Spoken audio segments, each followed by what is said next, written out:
Hi, today I'm going to show you a house we recently did some remodeling on. This house had some wind damage and was covered under an insurance claim, and then we added some additional features as the project went along. I'll show you a before picture of this house, but basically the roof has been removed and replaced. That front porch was not there before. That was an added feature along with the copper gutters, and of course the brick was painted as well. Complete transformation from what it looked like before. I'm trying to take you a little closer to show you some of the details.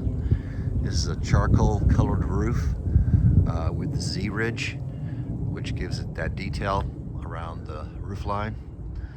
As I said, there was no porch here before, so we added that before we did the roof. And then went with the copper color on the gutters and the painting of the brick.